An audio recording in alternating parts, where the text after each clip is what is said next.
Hey, it's Matt with Replit here, and today we're talking about persistent storage in your REPLs. We're going to talk about what persistent storage is. We're going to talk about why it's important, and we're going to talk about the different types of options you have for storing your data on Replit. We're going to get right into it. First, why do you need to persist data? Well, if you've tried to build apps on other platforms, maybe you've tried to build apps on Replit and you just didn't know that we had these options, you might notice it's really hard to store data. And, one of the reasons the Replit agent, our recent sort of agentic release has been so powerful is because it has options for storing data that persist across sessions, right? If you have a to-do list and you refresh the page and all your to-dos disappear, that's not a very useful to-do list, right? So there needs to be something on the back end where you can store data and store user sessions and store user information. Maybe you want to create a SaaS website. Maybe you want to create a product.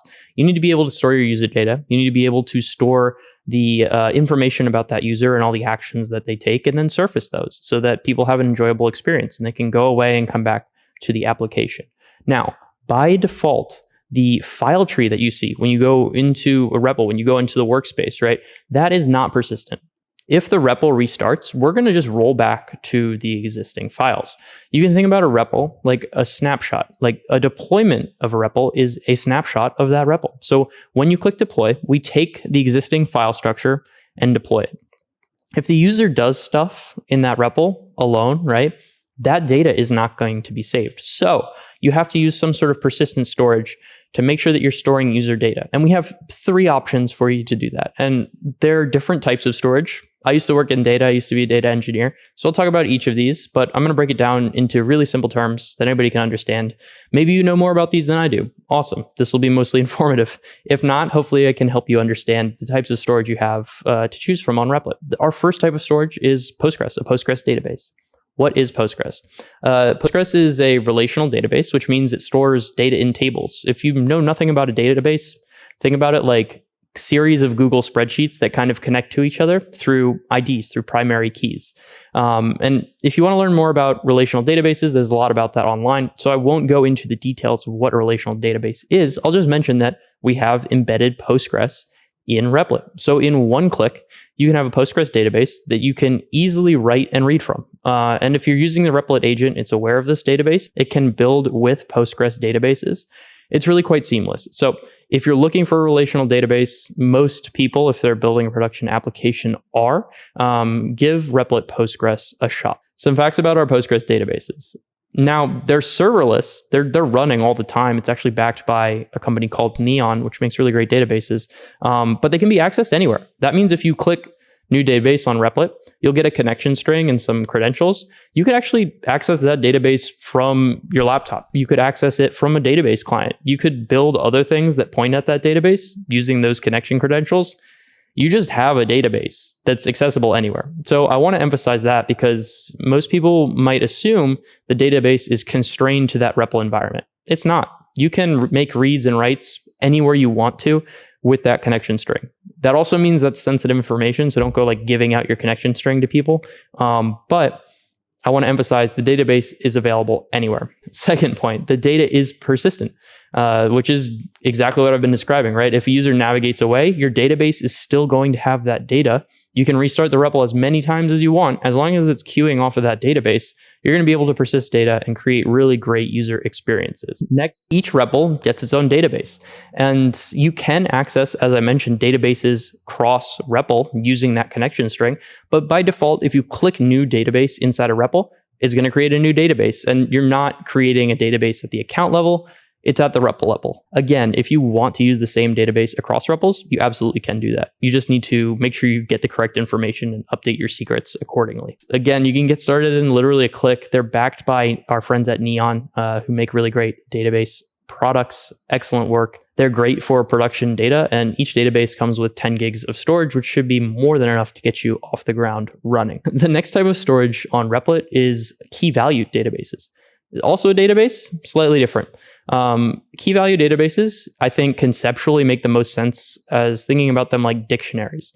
And when I say dictionary, I mean like a Python or a JSON object, right? There are keys and there are values. So when you call this database, you're basically just supplying a key and the database will return a value. So this is much better for very simple tasks or very simple, architectures where you're just saying, oh, I need to store this unique key for this information, and there's a value associated with that. And when I need to grab it, all I have to do is ping this database and it's available instantly. The really great thing about just how simple this is you can implement it just like you would a dictionary in Python, which makes it feel like you're not doing any extra steps to get this persistent data. It's actually a really great unlock for more simple applications. This one's a bit different where key value databases are on a per-repl basis, so you can't access them cross-repl. Additionally, you get about 50 megs of storage. It's less than a Postgres database, so it's a different type of solution. Getting started with key value databases, again, you create it in one click. We have SDKs for Python and Node, and there are ways of accessing these with other frameworks. These are backed by Replit, so they're stored on our servers. You don't have to worry about them going down. They're also great with production data, and as I mentioned, they come with 50 megs of storage. So key value databases are a much easier, maybe more low lift approach to storing and accessing data. Finally, we have object storage.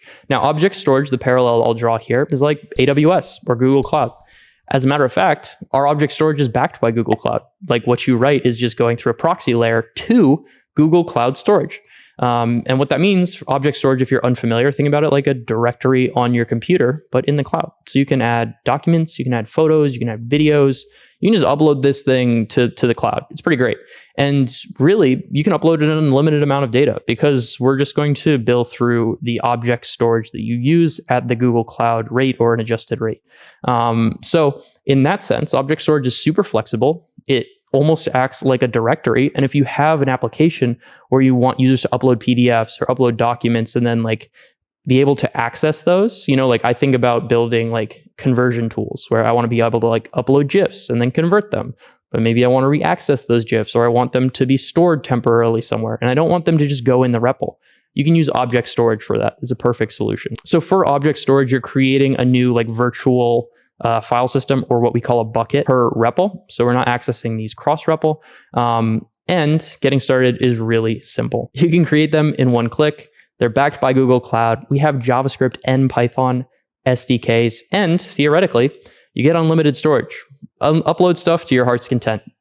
Just be aware that you will incur costs if you drop like a terabyte of data in your object storage. One more thing to note on the object storage. This is something I recently learned.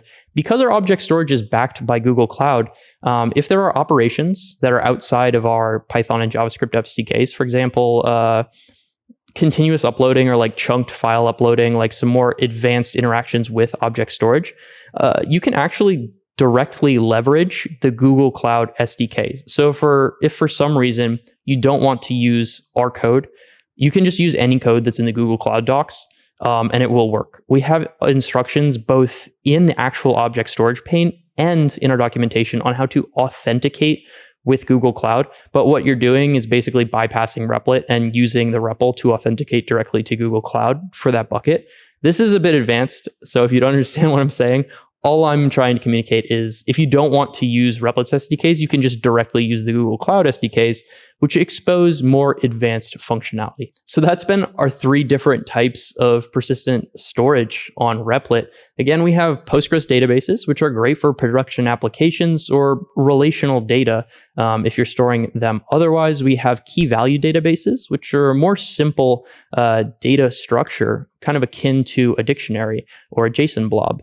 And finally, we have object storage, which is great for uploading different types of files, maybe uploading kind of some compressed data, CSVs, Parquet files, etc., but also audio, image, video, PDF, etc. So from these options, hopefully you understand, right? Within this REPL, you have access to any type of data storage you need. You don't have to go to additional websites. You don't have to create new accounts. You don't have to spin up resources and then keep track of something that lives on another provider. It's all there for you. Our goal is to create the most seamless experience possible for you to build and deploy your application. And that's why we have these offerings. Again, I'm Matt at Replit in Developer Relations. This has been an introduction to the different types of storage you can use on Replit. Until next time, peace.